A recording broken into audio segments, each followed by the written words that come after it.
Hello student, कैसे आप लोग? उम्मीद करते हैं कि सब लोग अच्छे होंगे। देखेंगे आज हम लोग पढ़ेंगे कुछ केमिस्ट्री के इंपॉर्टेंट टॉपिक को जो बोर्ड में पूछा जाएगा। देखेंगे चैप्टर वाइज डिस्कस करते चलेंगे। इसके पहले जो भी वीडियो दिया गया केमिस्ट्री को उसको आप लोग जरूर देखेंगे, ठीक है ना। उसमें मैथमेटिक्स से कुछ प्रॉब्लम है। आज हम लोग फिर ठोस अवस्था है कुछ महत्वपूर्ण प्रॉब्लम को सॉल्यूशन के और केमिकल काइनेटिक्स महत्वपूर्ण प्रॉब्लम को देखेंगे। देखेंगे एक आपका है क्रिस्टल दोष क्या है। तो क्रिस्टल दोष क्या है, तो आप जानते हो जो क्रिस्टल होता है, क्रिस्टल के जो घटक कण होते हैं एक नियमित क्रम में व्यवस्थित होते हैं। तो नियमित क्रम में व्यवस्थित होते हैं, तो क्रिस्टल के घटक कणों की नियमित व्यवस्था में किसी प्रकार का जो विचलन होता है वह आपका क्रिस्टल दोष कहलाता है। तो ये क्रिस्टल दोष, ठीक है ना, इसमें एक आपका है महत्वपूर्ण है आपका परमाणुक दोष। तो परमाणुक दोष क्या होता है, तो क्रिस्टल में जो घटक कण होते हैं उन घटक कणों की अनियमितता के कारण जो दोष उत्पन्न होता है वह आपका परमाणुक दोष होता है, ठीक है ना। तो परमाणुक दोष आपका कई प्रकार का होता है, उसमें हम लोग क्या पढ़ते हैं, बिंदु दोष। बिंदु दोष क्या है, पहले पॉइंट डिफेक्ट क्या बात को समझते हैं। बिंदु दोष, तो बिंदु दोष कब उत्पन्न होता है, तो जब क्रिस्टल जालक में परमाणुओं की, ठीक ना, व्यवस्था, परमाणुओं की क्रम में अव्यवस्था होगी, ठीक ना, अव्यवस्थित होंगे।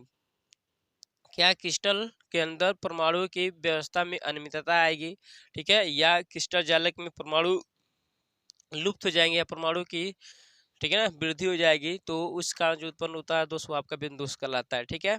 और ये बिंदु दोष जो होता है आपके दो प्रकार का होता है। एक बोलते हैं हम लोग अरसमीकरणितीय दोष, अरस अरस समीकरणितीय होता है, रस समीकरणमिति, रस समीकरण मितीय। और एक दोष होता है, एक होता है आपका अरसमीकरणमितीय दोष, अरस समीकरणमितीय और अरसमीकरणमितीय दोष होता है। बात को समझते हैं यहाँ पे लोग को हम यहाँ से। क्या रसमीकरणमितीय दोष में क्या होगा कि जो परमाणुओं की, मतलब जब दोष उत्पन्न हो जाएगा तो उसमें परमाणुओं की संख्या के अनुपात में किसी प्रकार का परिवर्तन नहीं होगा। मतलब जब आपका दोष उत्पन्न होगा तो उसमें जो परमाणु होंगे और दोष उत्पन्न होने से पहले जो परमाणु थे वह दोनों बराबर होंगे। और यहाँ पे क्या हो जाएगा, परमाणु संख्या में क्या हो जाएगा, इस दोष में उत्पन्न होने का परमाणु संख्या में परिवर्तन हो जाएगा, परमाणु संख्या के अनुपात में परिवर्तन हो जाएगा। अब बात को समझते हैं कि यह जो रसमीकरणमितीय दोष होता है यह है आपका दो तीन प्रकार का होता है। बहुत ही इंपॉर्टेंट इस चीज को देखना है। पहला क्या चीज है आपका, तो साटकी दोष, साटकी दोष। दूसरा क्या है आपका, फ्रेंकिल दोष, फ्रेंकिल दोष। और थर्ड क्या है आपका, अंतराकाशी दोष, अंतराकाशी दोष, अंतराकाशी दोष। अब बात को समझते हैं हम लोग कि साटकी दोष क्या है और फ्रेंकिल दोष क्या है। यहाँ से तो यहाँ पे साटकी दोष, साटकी दोष और एक आपका है क्या, फ्रेंकिल दोष, फ्रेंकिल दोष। देखेंगे साटकी दोष और फ्रेंकिल दोष क्या है, बात को समझते हैं। तो साटकी दोष में क्या होता है, तो साटकी दोष सामान्यतः किसके द्वारा, तो आणिक यौगिकों के द्वारा दिखाया जाता है, ठीक। इस दोष में क्या होता है, तो इस दोष के कारण, इस दोष के कारण क्या होता है कि कोई आपका घटक कण है वह अपने, ठीक ना, वास्तविक स्थान से लुप्त हो जाता है, जिसके कारण, ठीक ना, जालक रिक्तता उत्पन्न हो जाता है, ठीक, जालक रिक्तता उत्पन्न हो जाता है। और विद्युत उदासीनता को बनाए रखने के लिए लुप्त होने वाले धनायनों की संख्या ऋणाणुओं की संख्या के बराबर होती है। और यह दोष जो होता है क्रिस्टल घनत्व को कम कर देता है। आप जानते हो ना कि जब ये जो जब दोष उत्पन्न होगा तो लुप्त हो जाएंगे, मतलब जो धनायन और ऋणायन हुए हैं जो आपके मान लेंगे ए बी एक नियमित क्रम में आपका इस तरीके से बने हैं, ठीक है ना, एक नियमित क्रम में बने हैं। तो जब ये दोष उत्पन्न होगा, तो जब दोष उत्पन्न होगा तो क्या होगा, दोष उत्पन्न होने के कारण क्या होगा आपका, तो यह जो दोष उत्पन्न होगा तो इसके अंदर क्या होगा, दोष उत्पन्न होने के कारण, तो ये अंतरकाश से यहाँ से जालक से कोई धनायन और मान लेंगे धनायन और ऋणायन वाला है, तो धनायन और ऋणायन अपने वास्तविक स्थान से क्या हो जाएंगे, लुप्त हो जाएंगे। तो लुप्त हो जाएंगे इसका मतलब यहाँ पे कणों की संख्या कम हो जाएगी। जब कणों की संख्या कम हो जाएगी तो यह घनत्व क्या कर देगा, कम कर देगा। तो यह क्रिस्टल के घनत्व को कम कर दे देगा। और प्रायः उन आणिक यौगिकों के द्वारा प्रदर्शित किया जाता है जिनमें धनायन और ऋणायन के परमाणु का आकार लगभग क्या होता है, आपका समान होता है। जैसे आपका क्या है, तो Na है, Na है, NaCl है, KCl है, CSCl है और आपका AgBr है। ठीक है ना, ये जो क्रिस्टल होंगे ये सब आपके साठ के दोष को प्रदर्शित करेंगे। तो यहाँ पे दो मुख्य बातें हमने लिखा, पहले क्या कि आणविक यौगिकों के द्वारा प्रदर्शित किया जाता है, दूसरा क्या कि क्रिस्टल के घनत्व को कम कर देता है। क्रिस्टल के घनत्व को क्या करता है, घनत्व को कम कर देता है, कम कर देता है। और किसके द्वारा दिखाया जाएगा, तो उन यौगिकों के दिखाई, उन आणविक यौगिकों के द्वारा दिखाया जाएगा, प्रदर्शित किया जाएगा कि जिनमें, ठीक है ना, धनायन और ऋणायनों के आकार में बहुत ही कम अंतर होगा। ठीक है, अब आते हैं फ्रेंकिल दोष के अंदर। तो फ्रेंकिल दोष भी किसके द्वारा दिखाया जाता है, तो प्राय आणविक यौगिकों के द्वारा ही दिखाया जाता है। इस दोष में क्या होता है, तो इस दोष में जो धनायन, इस दोष में क्या होगा, तो लौह आयन है, लौह आयन का मतलब क्या आपका धनायन, लौह आयन का मतलब क्या होगा आपका, जैसे मान लेंगे क्या होता है धनायन, तो धनायन क्या होगा आपके, वो अपने वास्तविक स्थान से निकल के अंतराकाश में चला जाता है, जिसके कारण वास्तविक स्थान पे आपका ऋतिकिका जालक दोष उत्पन्न होता है और नए स्थान पे आपका, ठीक है ना, अंतरकाशी दोष उत्पन्न हो जाता है। इसलिए इस दोष को हम लोग विस्थापन दोष भी कहते हैं। इस दोष को क्या कहते हैं हम लोग, तो विस्थापन दोष भी कहते हैं। इस दोष को विस्थापन दोष कहते हैं। बात को समझते हैं, ठीक है। इस दोष को विस्थापन एक बार फिर बताया कि इस दोष के कारण क्या होगा, तो इस दोष के कारण आपका जो लौह आयन है, लौह आयन का मतलब धनायन अपने वास्तविक स्थान से निकलकर अंतराकाश में चला जाता है, क्रिस्टल जालक के अंतराकाश में चला जाता है, जिसके कारण वास्तविक स्थान पे रिक्तता जालक और नया स्थान पर अंतरकाशी दोष उत्पन्न होता है, इसलिए इसको हम लोग विस्थापन दोष भी कहते हैं। ठीक, और बात को समझते हैं, जब यहाँ पे देखेंगे यह क्रिस्टल घनत्व को प्रभावित नहीं करता है, क्रिस्टल के घनत्व को प्रभावित नहीं करता, ना तो घटाएगा ना तो बढ़ाएगा। क्यों, क्योंकि इसमें न तो आयन घट रहे हैं ना तो बढ़ रहे हैं, ठीक है ना, इसी में से निकल के यहाँ पे चला जा रहा है, तो इसलिए इस क्रिस्टल घनत्व को किसी प्रकार परिवर्तन नहीं करता है, मतलब घनत्व को प्रभावित नहीं करता है, क्रिस्टल घनत्व को प्रभावित नहीं करता है, प्रभावित नहीं करता है, ठीक है ना, प्रभावित नहीं करता। किसको नहीं करता प्रभावित, तो क्रिस्टल घनत्व को प्रभावित नहीं करता है।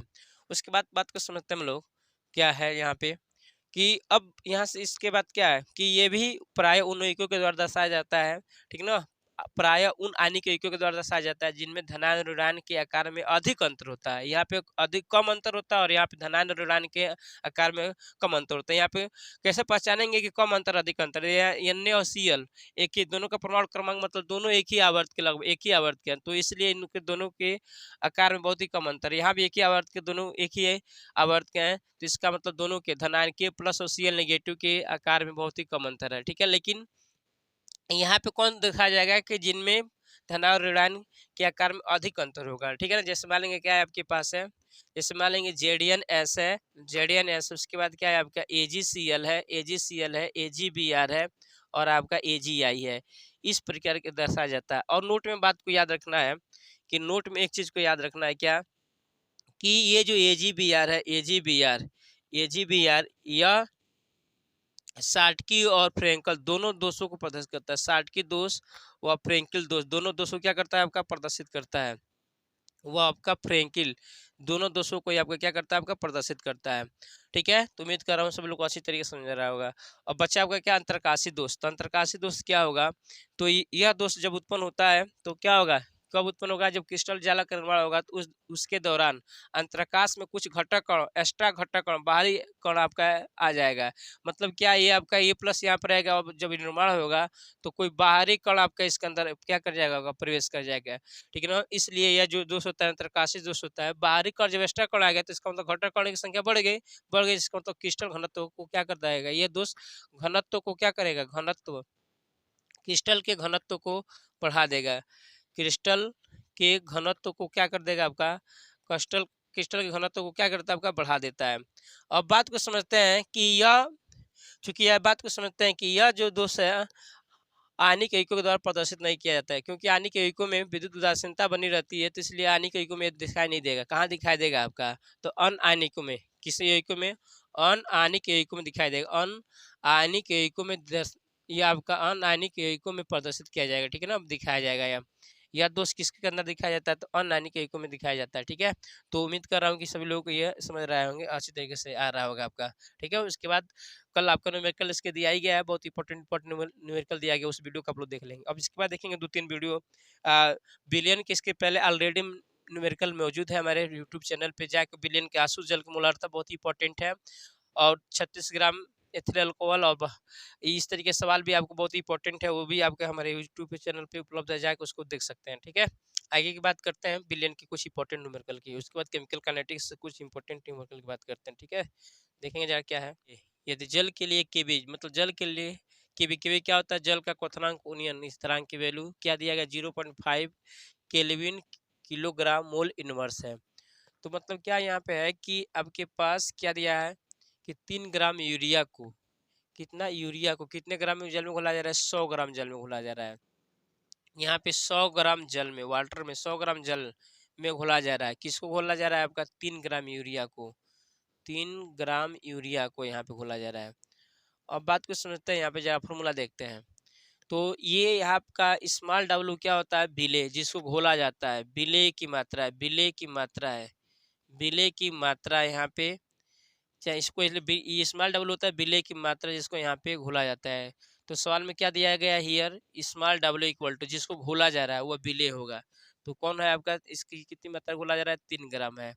ठीक है, फिर उसके बाद जिसमें घोला जाता है वो बिलाई की मात्रा होता है, बिलाई को किससे खिलाते हैं हम लोग, कैपिटल डब्ल्यू से। तो इसका मतलब कैपिटल डब्ल्यू की वैल्यू कितना हुआ है यहाँ पे, 100 ग्राम है। ठीक है, स्मॉल एम क्या होता है कि विलेय का अणुभार होता है, विलेय का अणुभार। तो विलेय का अणुभार कौन है, यूरिया। तो यूरिया का फॉर्मूला होता है ये आपका, तो का अणुभार, तो यूरिया का अणुभार आप निकालते हैं तो यूरिया का अणुभार कितना निकल कर आता है, तो 60 आता है। कितना आता है आपका, 60 आता है। निकाल लेते हैं, जैसे आपको पता है 2 n है, 2 अगुड़े इसका कितना होता है, 14 प्लस 4 आपका हाइड्रोजन है तो 1 और प्लस कार्बन का 12 और प्लस ऑक्सीजन का 16। जब इसको काउंट करेंगे तो आपका कितना जाएगा, 60 आ जाएगा। ठीक है, उसके बाद आपका केबी की वैल्यू दिया ही गया है, केबी इक्वल टू क्या दिया गया है आपका, तो 0.52 के जी और आपका मोल इनवर्स है, मोल इनवर्स। अब आपको पता हो गया कैसे क्या करना, जिसमें घोला जाएगा वह विलायक होगा, जिसको घोला जाएगा वह विलेय होगा। तो यह विलेय स्मॉल डब्लू है, ठीक है ना, कैपिटल डब्लू विलायक की मात्रा है, तो विलायक 100 ग्राम और विलेय 3 ग्राम, मतलब किसको घोला जा रहा है, यूरिया। तो यूरिया का भार कितना हो गया, हुआ ये स्मॉल यूरिया का भार, तो कितना हो गया आपका, 60 हो गया।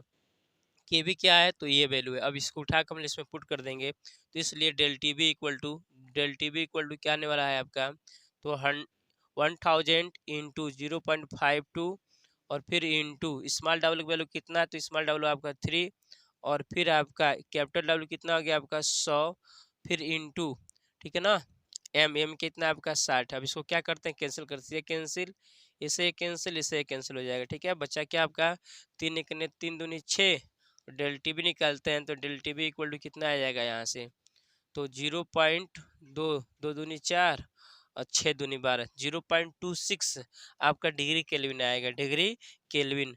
ये आपका उनियन हो गया। ठीक है ना, यहाँ पे क्या किया गया था कि उनियन की गणना कीजिए, यही आपका डेल्टा बी जो होता है क्वथनांक में उनियन होता है। तो यही बात को याद रखें, बहुत ही इंपॉर्टेंट न्यूमेरिकल है ये, आपसे बहुत ही इंपॉर्टेंट है, बहुत ही इंपॉर्टेंट है। इसको क्या किया जा सकता है आपसे,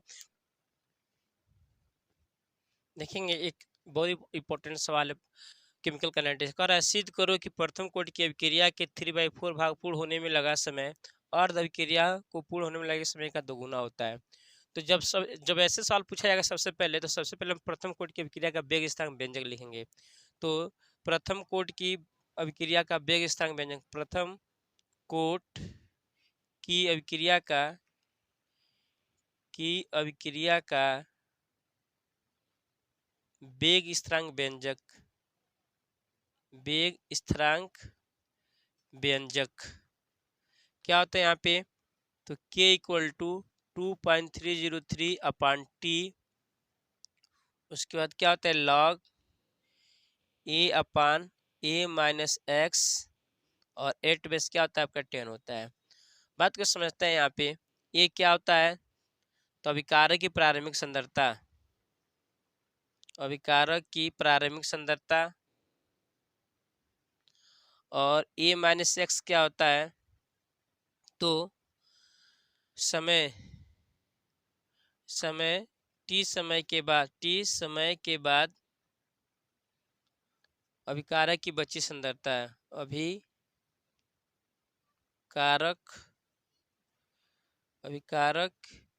की बची सांद्रता,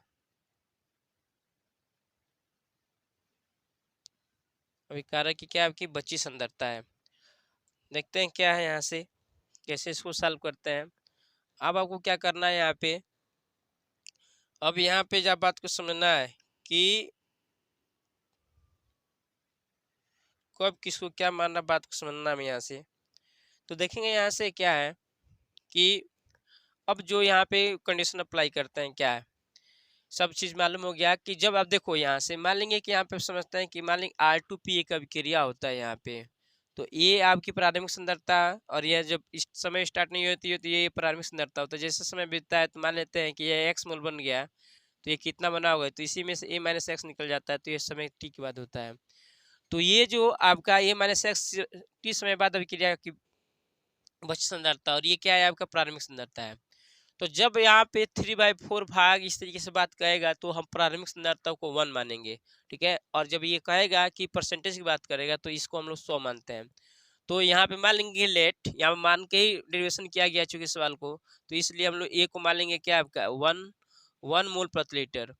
तो इसलिए कह रहा है कि अभिक्रिया के 3/4 भाग पूर्ण होने में लगा समय, मतलब ये कंप्लीट हुआ है, कंप्लीट होने में लगा समय। तो इसका मतलब क्या दिया गया, ए किसका, तो प्रारंभिक का 3/4 भाग कंप्लीट हो जाएगा। इसका मतलब क्या हो जाएगा, 3/4 भाग कंप्लीट हो गया, मतलब इतना कंप्लीट हो गया है आपका। तो इसलिए क्या बचेगा आपका a माइनस एक्स, कितना बचेगा आपका, तो 1-3/4। इसका मतलब क्या हो जाएगा, इसको हटा देंगे तो 1/4 बचेगा मोल प्रति लीटर। इसलिए हम क्या कर देंगे यहाँ पे व्यंजक में रखेंगे तो k इक्वल टू क्या मिलेगा आपका। अब इसको कंप्लीट होने में लगा समय मान लेंगे कि वह आपका क्या है, इसको कंप्लीट होने में लगा समय t जो आपका 3/4 है।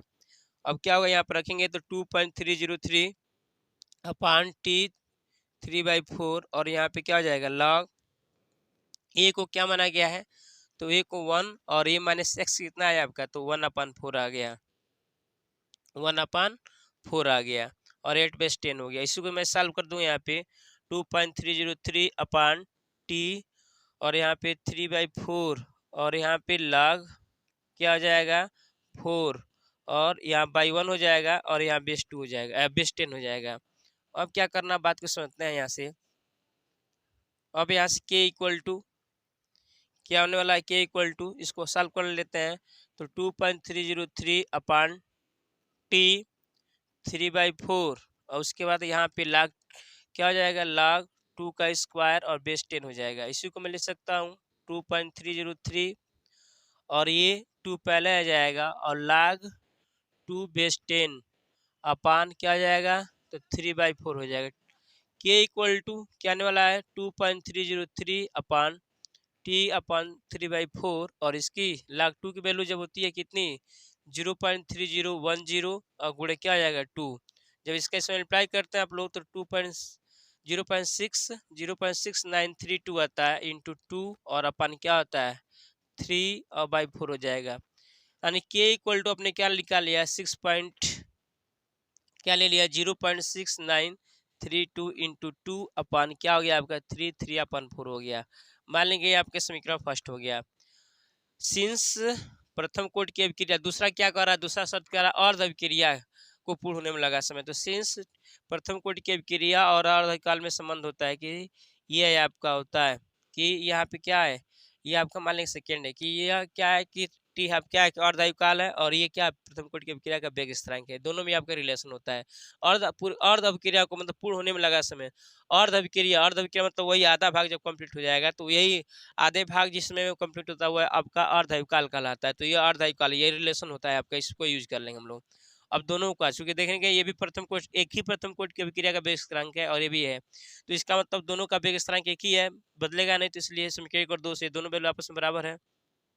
तो समीकरण 1 व समीकरण 2 से तो दोनों को जब बराबर कर लेंगे तो इसलिए क्या मिलेगा आपका 0.6932 इंटू 2 और अपान टी 3/4 इक्वल टू इधर क्या मिलेगा आपका 0.6932 अपान क्या हो जाएगा आपका टी हाफ हो जाएगा। इसे कैंसिल हो जाएगा तो क्या बचने वाला है यहाँ पे बात को समझेंगे। ये यहाँ पे आ जाएगा और ये यहाँ पे जाएगा, तो ये 1 है तो यहाँ जाएगा तो क्या हो जाएगा 3/4 इक्वल टू यहाँ से मल्टीप्लाई करेंगे तो 2 इंटू क्या हो जाएगा आपका टी हाफ हो जाएगा। तो ये रहा है आपका आंसर क्या कि यही अभिक्रिया का 3/4 भाग कंप्लीट होने में लगा समय अर्ध आयुकाल कितना हो गया आपका दोगुना हो गया। ये हमको प्रूव करना था, इस सवाल को आपको प्रूव करना था, ठीक है ना। कीजिए अब बात को समझेंगे कि वह समय जिसमें अभिक्रिया अपनी प्रारंभिक सांद्रता का आधा रह जाएगा, वह समय उस अभिक्रिया क्या कहलाता है, तो अर्धायुकाल कहलाता है। तो इसका मतलब आपका क्या दिया गया है कि ये जो 60 सेकेंड है यह अभिक्रिया क्या होगा, अर्धायुकाल होगा। क्या होगा आपका, अर्धायुकाल होगा। देख रहा है ना, कह रहा है कि प्रथम कोटि की अभिक्रिया में 7 सेकेंड में पदार्थ की सांद्रता आधी रह जाती है। तो जितने समय में आधा रहेगा, प्रारंभिक का आधा रहेगा, वह समय आपका अर्धायुकाल कहलाएगा। तो इसका मतलब यहाँ पे सॉल्यूशन में क्या दे रखा है आपके पास, क्या दे रखा है कि टी हाफ इक्वल टू क्या दे रखा है आपका 60 सेकेंड दे रखा है। ठीक है। और सिंस आपका वेग स्थिरांक ज्ञात करना है, तो प्रथम कोटि की अभिक्रिया के वेग स्थिरांक और अर्धायुकाल में संबंध क्या होता है, तो सिंस प्रथम कोटि की अभिक्रिया का वेग स्थिरांक के इक्वल टू क्या होता है 0.6932 और आपका क्या होता है टी हाफ होता है। अब यहाँ से हमको क्या निकालना है, क्या निकालना है, तो इसलिए के इक्वल टू यहाँ पे आपकी वैल्यू दिया गया 0.6932 अपान टी हाफ की वैल्यू कितना दिया गया है 60 दिया गया है। तो ये यूज कर लेंगे के इक्वल टू, आप इसको लिए इस तरीके लिख सकते हैं, क्या लिख सकते हैं कि 0.6932 अपान 60, 6 गुणे 10 लिख सकते हैं। मल्टीप्लाई करेंगे तो 0.1, 6 करने 6 उसके बाद क्या बचेगा 3, 6 पच्चे 30, फिर उसके बाद क्या बचेगा आपका 30, फिर 6 पच्चे 30 आपका इस तरीके से जाएगा। फिर 10 से भाग दे देंगे, तो 10 से भाग देंगे तो क्या हो जाएगा 1, 0.011 और आपका 5 और क्या हो जाएगा आपका, ठीक है ना 115 और ये क्या हो जाएगा आपका, तो सेकेंड इनवर्स हो जाएगा। अगर आपका के इक्वल टू यहाँ से देखें तो क्या होगा 1.1, अगर मैं यहाँ पे 1.15 करूँ तो 10 का घात कितना ले सकते हैं यहाँ पे, तो -2 और यहाँ पे क्या हो जाएगा सेकेंड इनवर्स हो जाएगा। अब बात को समझते हैं, कुछ इसके महत्वपूर्ण प्रॉब्लम, कुछ महत्वपूर्ण इसके कुछ क्वेश्चंस की, कुछ महत्वपूर्ण बातों की जानते हैं। आपसे पूछा जाता है दो बातें क्या की, यह बात को समझते हैं। पहले तो पूछा जाता है बहुविकल्पी में, बहुविकल्पी प्रश्न की इसकी बात कर लेते हैं। क्या पूछा जाता है कि प्रथम कोटि की अभिक्रिया की वेग स्थिरांक का मात्रक क्या होता है, तो वेग स्थिरांक का मात्रक यही देख सकते हैं आप लोग, क्या होगा, या तो समय इनवर्स होगा, या तो सेकेंड इनवर्स होगा, या तो मिनट इनवर्स होगा। याद रखेंगे मिनट इनवर्स, या तो समय इनवर्स, या तो सेकेंड इनवर्स। ठीक है। दूसरी बात ये निकालते हैं क्या कि अगर टी हाफ है तो क्या होता है 0.6932 अपान क्या हो सकता है, के हो सकता है। अब यहाँ आप देखते हैं कि इसमें अभिकारक की प्रारंभिक सांद्रता इस अभिक्रिया व्यंजक में नहीं है, टी हाफ में नहीं है। तो इसका मतलब जो प्रथम कोटि की अभिक्रिया है वह does not depends upon the initial concentration of the reactant molecule. मतलब क्या प्रथम कोटि की अभिक्रिया का जो अर्धायुकाल है वह अभिकारक की प्रारंभिक सांद्रता पर निर्भर नहीं करता है। तो इस बात को समझेंगे। ये भी पूछा जाता है कि प्रथम कोटि की अभिक्रिया का अर्धायुकाल अभिकारक प्रारंभिक सांद्रता पर निर्भर करता है कि नहीं करता है, तो निर्भर नहीं करता। याद रखेंगे प्रथम कोटि की अभिक्रिया का अर्धायुकाल, ठीक है ना, अभिकारक प्रारंभिक सांद्रता पर निर्भर नहीं करता है। क्यों निर्भर करता है, क्योंकि इसमें आपका क्या आया है आपका, तो इसके अर्धायुकाल के व्यंजक में आपका प्रारंभिक सांद्रता का अभिकारक की प्रारंभिक सांद्रता नहीं आया, इसलिए डिपेंड नहीं करता है। अब बात को समझते हैं हम लोग। ठीक है। और उसके बाद आपका एक चीज और यहाँ पे समझते हैं हम लोग, क्या इस तरीके से आपका शून्य कोटि की अभिक्रिया का पूछता है कि शून्य कोटि की अभिक्रिया क्या होती है, तो शून्य कोटि की अभिक्रिया की जो दर होती है अभिकारक की सांद्रता पर निर्भर नहीं करती। याद रखेंगे प्रथम कोटि की अभिक्रिया का जो दर है, ठीक है ना, एकल अभिकारक की प्रारंभिक सांद्रता की क्या होती है, समानुपाती होती है। और ये शून्य कोटि की जो अभिक्रिया होती है वह अभिकारक की प्रारंभिक सांद्रता पर निर्भर नहीं करती है। तो इस बात को समझेंगे। तो अगर यहाँ पे दर इक्वल टू यहाँ से लिखते हैं ना, तो यहाँ पे केवल क्या आता है इसके लिए आपका, यहाँ के आता है। ये प्रथम कोटि की अभिक्रिया का दर समीकरण है। ठीक है ना, दर दर आपका यहाँ पे प्रथम कोटि की अभिक्रिया का समीकरण है आपका। ठीक है। अब यहाँ पे क्या पूछा जाता है कि अभी इसका जब हम लोग अर्धायुकाल का देखते हैं तो इसका अर्धायुकाल आपका ये निकल कर आता है। तो इसका मतलब यहाँ पे बात को समझते हैं कि प्रथम कोटि की अभिक्रिया का अर्धायुकाल होता है, ठीक है ना, वो अभिकारक की प्रारंभिक सांद्रता पर निर्भर करता है। अभिकारक के प्रथम घात के सांद्रता क्या होता है आपका समानुपाती होता है। तो इस चीज को समझ लेंगे। ये सब आपके बहुत ही इंपॉर्टेंट क्वेश्चन है। ये बोर्ड में क्या क्या किया गया है आपसे कई बार पूछा गया है।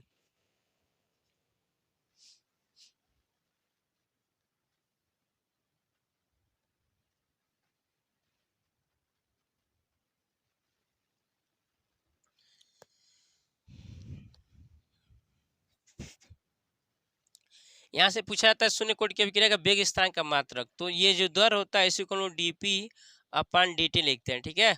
और ये आपका क्या होता है, k होता है। तो इस k का मात्रक निकालते हैं यहाँ पे, तो k का मात्रक यहाँ से निकालते हैं। ठीक है ना, तो k का मात्रक निकालेंगे तो यहाँ पे क्या हो जाएगा, बात को समझेंगे डीपी अपन dt मतलब क्या है, तो मोलर सांद्रता है, तो मोलर सांद्रता का मोल प्रति लीटर, तो मोल प्रति लीटर और सेकंड स्क्वायर इसका मात्रक हो जाएगा। और ये बताया गया, और बताया गया कि शून्य कोटि की अभिक्रिया का जो दर है वो अभिकारक की प्रारंभिक सांद्रता पर निर्भर नहीं करता है, और इसका अर्ध आयुकाल प्रारंभिक सांद्रता पर निर्भर करता है। दोनों बहुत अंतर है, अर्ध आयुकाल प्रारंभिक सांद्रता पर निर्भर करता है, लेकिन अभिक्रिया की दर, शून्य कोटि की अभिक्रिया की दर इस पर निर्भर नहीं करता। ठीक है, एग्जाम्पल से तब से पूछा जाता है कि क्या है एग्जाम्पल, इसको बताइए।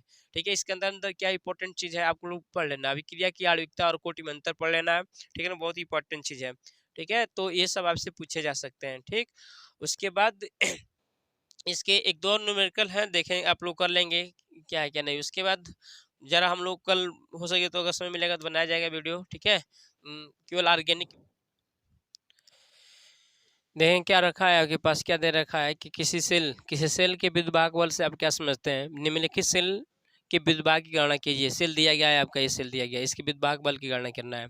तो सेल का विद्युत बल क्या है, तो सेल क्या होता है, तो देखेंगे सेल एक आपका अर्ध इलेक्ट्रोड ए है, ठीक है, और एक अर्ध इलेक्ट्रोड ए होता है। तो अर्ध इलेक्ट्रोड है तो अर्ध इलेक्ट्रोड पर होने वाली अभिक्रियाओं को अर्ध अभिक्रिया कहते हैं। अर्ध इलेक्ट्रोडों पर होने वाली अभिक्रियाओं को अर्ध अभिक्रिया कहता है। जब इसको हम लोग किसी तार से जोड़ लेते हैं और इसको आपका किससे एक होता है यू आकार की नली होती है, इसको हम लोग जोड़ लेते हैं, इसमें आकार आकार का जल भरा होता है, जोड़ लेते हैं तो इसके अंदर हम लोग विद्युत धारा प्रवाहित होना शुरू हो जाता है। तो ये आपका सेल होता है, पूर्ण रूप से आपका सेल होता है। ये आपका अर्ध इलेक्ट्रोड है, ये आपका अर्ध इलेक्ट्रोड है। तो क्या इसका डिफिनेशन है, तो इसके अंदर जो भी विभव उत्पन्न होता है वही आप इलेक्ट्रोड पे अर्ध सेल अभिक्रिया, ये भी अर्ध सेल अभिक्रिया कहलाएगी। दोनों को तार के द्वारा जोड़ लेते हैं तो एक पूर्ण रूप से सेल बन जाता है। तो जो यहाँ विभव उत्पन्न होता है वो आपका सेल का विद्युत बल कहलाता है। तो डिफिनेशन क्या हो जाएगा आपका, दो अर्ध सेल अभिक्रियाओं के इलेक्ट्रोड विभव के अंतर को सेल का विद्युत बल कहता है। अगर ये मानक परिस्थितियां में, तो यह सेल का मानक विभव या विद्युत बल कहलाता है। इसका फॉर्मूला क्या होता है, ई नॉट इक्वल टू, मानक वाला है, ई नॉट मतलब मानक, सेल का मानक इलेक्ट्रोड विभव है, ई कैथोड माइनस ई एनोड। आपको बताया गया क्या कि सेल को रिप्रेजेंट करते हैं तो इधर साइड वाला, बाएं साइड वाला मतलब दाहिने साइड वाला कैथोड होता है और बाएं साइड वाला एनोड होता है। तो इसका मतलब ये जो दिया गया है कैथोड वाला दिया गया और ये दिया गया आपका एनोड वाला दिया गया, सेपरेट करके फॉर्मूला रखे तो आपका निकल के आ जाएगा। ठीक है, तो इस तरीके से जितने इंपॉर्टेंट सवाल थे इसके बता दिया गया। इसमें भी बहुत ही अच्छे से सवाल पूछा जाता है कि आपका जो चालकता है, विशिष्ट चालकता है उसका मात्रक, विशिष्ट चालकता है मात्रक, तुल्यांक चालकता का मानक, मूलक चालकता का मात्रक, ये चीजें हैं जो आपको क्या करना पड़ना है। कोलराउस का नियम क्या है, ठीक है, कोलराउस के नियम के द्वारा क्या करते हैं हम लोग, उसका प्रयोग क्या है, इन टॉपिक को आप लोग क्या कर लेंगे, पढ़ लेंगे। हम लोग केवल न्यूमेरिकल जो था उससे रिलेटेड हम न्यूमेरिकल की बात कल समय मिलेगा तो कल आपको एक फिर वीडियो दे दिया जाएगा, उसमें केवल ऑर्गेनिक का भाग रहेगा। ठीक है।